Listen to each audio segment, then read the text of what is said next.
Hey Siri, What can I help you with? I'd like to learn more about the human behind your voice. I don't blame you. She's extremely mysterious. Hi Susan, thank you for joining us here at Typeform in Barcelona from your home there in Atlanta. I'm Eric, a writer for Typeform's blog.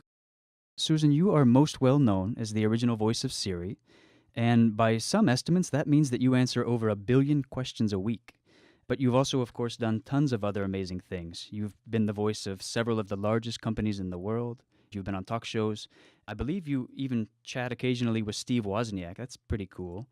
And you've also played a really big role in 2 transitional moments, really, in the history of human-computer interactions.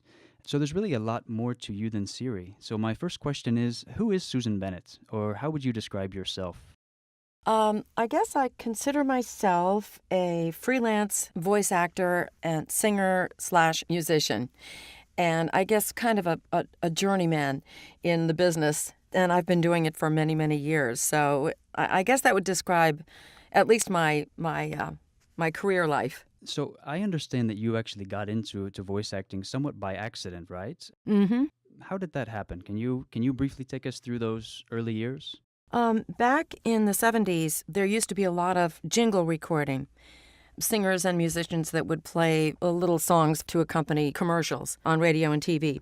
And it was a job that I did many times a week. And one day, the voice talent, for some reason, didn't show up to read the copy for the spot. And the studio owner said to me, "Susan, you don't have an accent. Come over here and read this copy." And I did it pretty easily, just instinctively, and I thought, this could be another aspect of my career. So I got a voice coach and then an agent, and I've been doing this work ever since. Many successful voice actors you find do come from a music background because a lot of it has to do with rhythm and timing. At what point did you realize that your voice could do more than the kids around you? Was that something that was very obvious from the beginning? No, not really. In the 2nd grade, I was quite envious of this little girl who could pick up a book and just flawlessly sight read without making any mistakes. And I thought, oh, I really wish I could do that. And so somewhere in the back of my mind, I think that little germ had been initiated. And I didn't think about it consciously, but I think throughout my life I really worked toward that because I've always loved to read. I've always really enjoyed language and vocabulary, and it was kind of a natural progression. You've said elsewhere something that I really love. You said that you started your life as a machine quite young. Can you tell us a little bit about what that was about? Well, it's kind of a joke because I sang the jingle for First National Bank of Atlanta, their ATM, called Tilly, the All-Time Teller, in the late 70s. But it turns out that all the banks were trying to initiate ATMs, and people just did not want to use them. You have to remember, this was before iPhones and personal computers and that sort of thing. People did not trust going to the bank and getting money out of a machine. And so a very enterprising ad agency in Atlanta named McDonald Little decided, well, we need to personalize this machine. So they called her Tilly, and they put a little face on the machine to give people the impression that maybe it was more than just a machine. And they had me sing the jingle as Tilly. That ATM became the first successful ATM in the country. And so that's why it was a pretty big deal. So if I asked you to sing that jingle, do you still have that voice this early in the morning? Well, I can do it a couple of keys lower. And actually, I don't remember the entire song, but I'm Tilly, the all-time teller. Very nice. And this voice, just simply adding a voice to a machine, as you said, was a very successful experiment. And it was successful. People approached these machines. If I understand correctly, ATMs themselves had really just began to appear. Had you even seen an ATM before this call to do this voice? No, they were brand new. And as a result, they were unsuccessful because people just, as I said, didn't trust getting money out of a machine. And so when they personalized the machine a bit and put a little happy face on it and had a little jingle with a woman singing, I'm Tilly, come and get money for me, it's fine, and then suddenly it became successful. Did you have any idea at this time that you were really on the cusp, let's say, of a transition in the role that both machines would be playing in our lives, and also the importance of kind of the human element in making these interactions really approachable by people? Not really, because I tended to approach the whole thing as a freelance singer and voice actor. The way I approached it was another job. And of course, I did the best I possibly could and tried to, be creative and do also what the client wanted. So that's the way I've approached most things. But all throughout my career, even in the late 70s and early 80s, even the jingle singers, we just kept hearing about all these different, technological advances. I think the first thing was the synclavier that was supposed to be able to imitate voices. And so, for the last several decades, we've all been expecting to lose our jobs to machines. And now it seems that is possibly coming to fruition because very, very quickly all these giant corporations are heading towards artificial intelligence. Once the machines learn to learn, which I think they're already starting to do. It's, I don't know. We humans may have, our time may be limited. I don't know. I think we may be totally replaced. In the decades after, so you mentioned that there were a lot of changes in the 70s and 80s. Technology began to trickle in, and it's now total commonplace in our lives. Were you yourself an early adopter of any of this technology, or was technology something that you were interested in growing up? No, not at all. I am not a very scientific person, and I'm not intuitive around machines and computers, which is one of life's great ironies. That the original voice of Siri is a major non-techie. I can do, I do a lot of recording in my home studio, and so of course I've learned how to do those things. But it's not an intuitive thing for me at all, and and I think the fact that my generation didn't grow up with computers, I think there's a part of us that still wants to stay a little distant from them. I find that I don't really trust them. Is that something that maybe a human voice could help with a little bit? Not for me, but I'm sure for most people that would be true. I think maintaining any kind of humanity is good, and especially where machines are concerned. I think it's mostly, people who are my age that still have a little reluctance about giving ourselves completely over to the iPhone or to or to the Samsung, whatever people are using. Speaking of the iPhone, that's where your, say, most well-known impact is. Mm-hmm. In 2005, right, you began recording a project that eventually led to the voice of Siri. And there's a big misconception about how your voice is used to create Siri's answers. Some people remain in awe still that you could have possibly recorded all of her possible answers, which is, of course, not the case because that's not what happened. Right. Can you walk us through the making of Siri's voice? Sure. When we did the recordings in the early 2000s, mine happened to be in 2005, we were recording for a text-to-speech company. And this was brand new to us. We had no real idea of what we were doing. We thought we were doing new scripts for phone systems. Technically, you can say that's what Siri is. Siri is a phone system. But when we recorded, we did hundreds of phrases and sentences that were created to get all of the sound combinations in the language. Now, the English language has over 1 million words, so you can imagine how many hours this took. The initial recordings for me were the month of July in 2005, 4 hours a day, 5 days a week, and then I did updates for 4 months in 2011 and 2012. We read the copy. Every sentence and phrase had to be read in the same way, so it was very tedious work. The same pacing, the same tone, the same pitch. Everything had to be consistent because after the recordings were done, technicians and computers, of course, would go in and extract sounds, reform them into new phrases and sentences, and these are what ended up on our digital devices.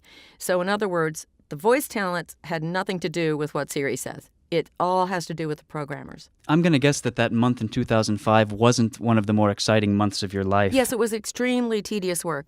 Everything has to sound like that. You keep talking like that, and you do that for 4 hours. It's it's what I like to say, the complete opposite of creative. Can you give us an example of of some of the phrases or a couple phrases you would have been repeating during those months? Militia oi hallucinate, buckra okra ooze. Cathexis feffatully sexual ease stump. Say the shrouding again, say the shrouding again, say the shreeding again, say the shriding again, say the shrading again, say the shrudding again. Do you have the gun to your head yet?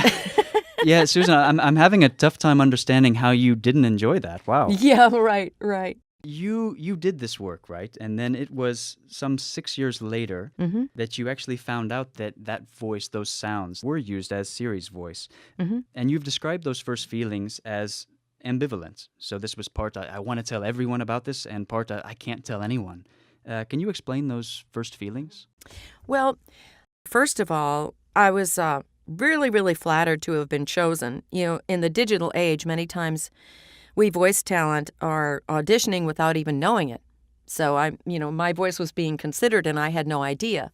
And when I discovered, a fellow voice actor emailed me and said, "Hey, we're playing around with this new iPhone. Isn't this you?" And so I went on the Apple site and listened and said, "Oh my God, yes. Wow, how did this happen?" The negative and troublesome thing about it is those of us who have done all different types of voice jobs, when we do things like phone messaging, informational things like GPS systems, that kind of thing, people don't really notice the voice because they're listening for the information that they need. So if you call up, some company and the voice says, "Thank you for calling, please press 1," they don't connect with that person. They're just listening to the information. But when you suddenly take that anonymous voice and it becomes a persona like Siri that people are interacting with and basically think of as a person, suddenly you are that person. And, we humans really do love to stereotype people. So once you are identified as the voice of Siri, it's like, oh, well, she's Siri. She can't do anything else, So as I say, it was ambivalent. I was very flattered to have been chosen. But on the other hand, it was like, oh, now what? So, yeah, it's been a very interesting life lesson. And ultimately, it's been a great thing. It ended up opening up a whole new avenue in my career that I never expected. Now that you've had that avenue opened up, you've had these new experiences, is there any part of you that wishes that you could go back to being anonymous Susan? Well, yes, because I'm more of an introvert than an extrovert. I mean, I can rise to the occasion when I have to, but I'm always happy to come running back home to my little comfort space. And I've managed at this point in time, even after doing hundreds of interviews and all that, maintained a pretty quiet, private life, which I hope to continue to maintain. That's a very hard question to answer because it's, it can't happen, obviously. It took me a while to totally embrace being the voice of Siri. And once I did that, though, things really opened up and I started to do new things like have a speaking career. I do a lot of appearances at different conferences and company meetings and that sort of thing. And so that's been really fun. It's been a new, fun adventure, and that wouldn't have happened had it not been for good old Siri.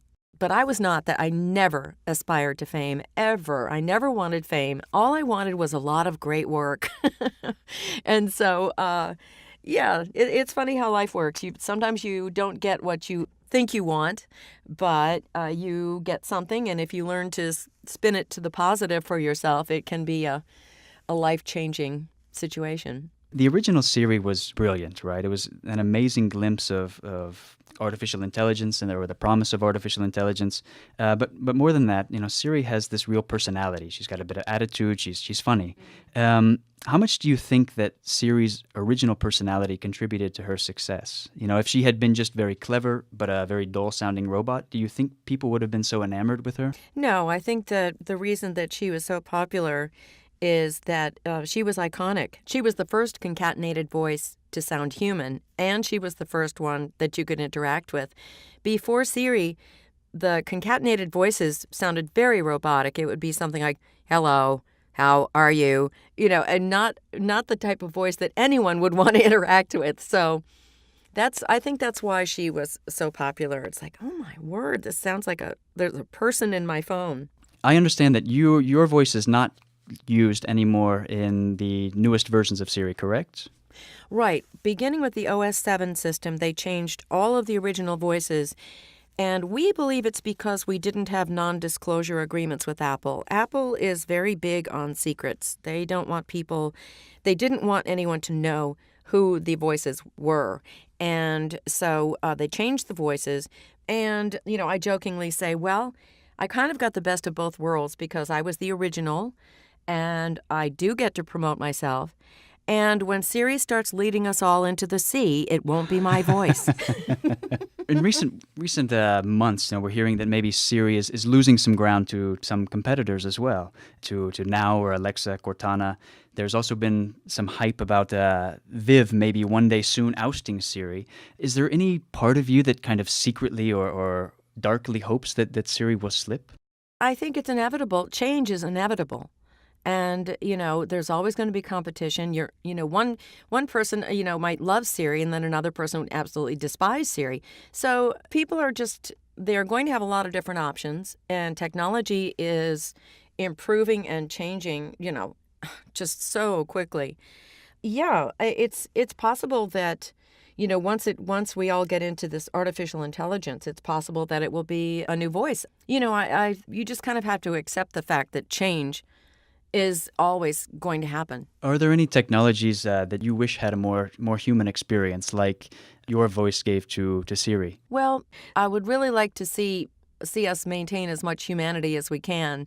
Those of us who have lived, a pretty long time can already see a difference in human behavior because of the immediacy of people dealing with, characters like Siri and Cortana and just, pushing a button and getting immediate information, bypassing the whole human use of our own computers inside our heads. It's like people, I don't know, they're kind of bypassing the whole process of thinking, resolving problems, researching something. When you put that kind of active effort into something, you're probably going to remember it.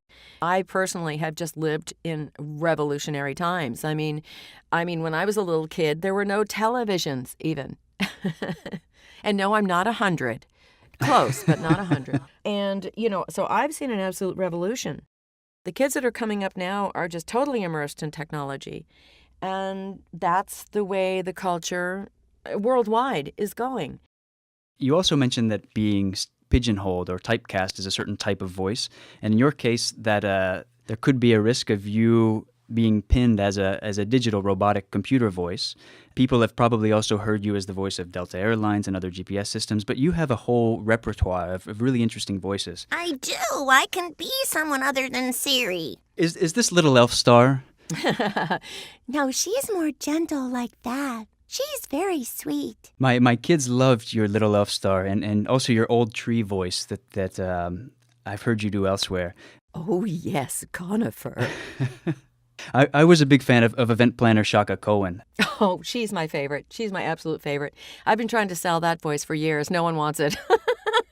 Here's your chance. You can try again. Could we hear Shaka? Of course, darling. Whatever you want.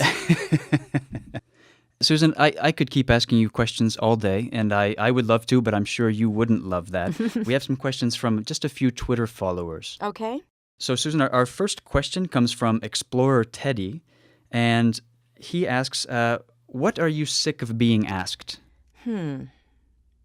Well, I'll have to say that most people do end up asking the same questions, and I think it has to do with the fact that people are surprised that there's a human voice, behind Siri. Siri isn't real. We have another question from Naomi Fowler, who asks, what's the most difficult thing about being a celebrity robot personality?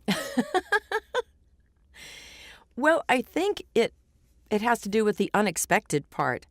Most famous people kind of go after that in one way or another. If you plan to be an actor, of course, you want to be a famous actor and make a lot of money and become well-known. I never aspired to fame, and so that's been the strangest part of it all. Thank you. We have a couple people, Key MD Nash and SR Reeves 270, both wanted to know why your name is Siri. Well, many people don't realize that Apple did not create Siri. Siri was created by 3 engineers, Tom Gruber, Adam Cheyer, and a man named Dag Kitlaus from Norway. And in Norwegian, the word Siri means beautiful woman who guides you to victory. And they had planned, of course, we know better. She's a feisty chick who tells you where to go, right? But Dag and his wife were expecting a child. They thought it was going to be a girl, and they had planned to name her Siri. But when the baby arrived, it was a boy. So they gave the name to the app instead. And that's where Siri got her name. Interesting. A question from Said Amra, who says, what is happiness? Wow. Well, first of all, I don't think it's an absolute state. I think that, happiness comes and goes, but I think a lot of it has to do with personal relationships and feeling a sense of accomplishment in your own life, which also involves doing good things for other people. Not an easy question. Spinning Kates wants to know, do you imagine your ex-boyfriends having to listen to your voice every day? No, as a matter of fact, it didn't even occur to me, but that's a great question. No, I think they probably would just, throw the phone away and go get a Samsung. Spinning Kates also wants to know that if you had to listen to only one voice all day, whose would it be? Oh, wow. That is a very good question. Well, like the rest of the world, I do love Morgan Freeman's voice. That would be a nice one. Boy, there are so many voices out there that I hear, on radio and TV and can't really identify. There are just a lot of beautiful voices. So I guess that you'll have to stick with just Morgan Freeman because I can't think of anyone else offhand. Except mine, maybe. That's a good answer.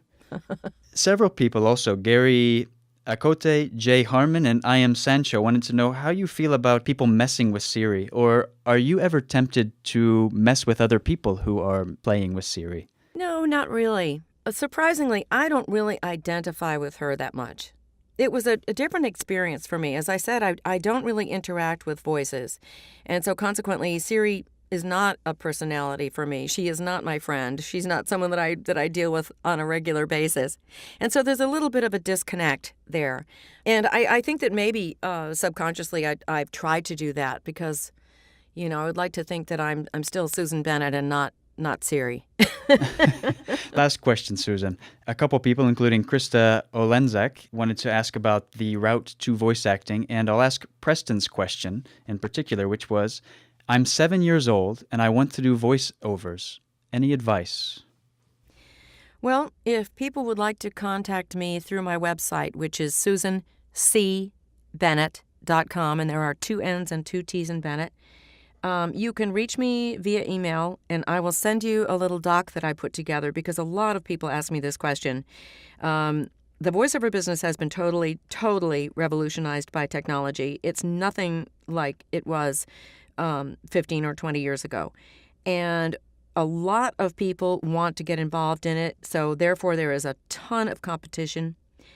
And like everything else with our new technological world, you're on your own as far as promotion and getting things started.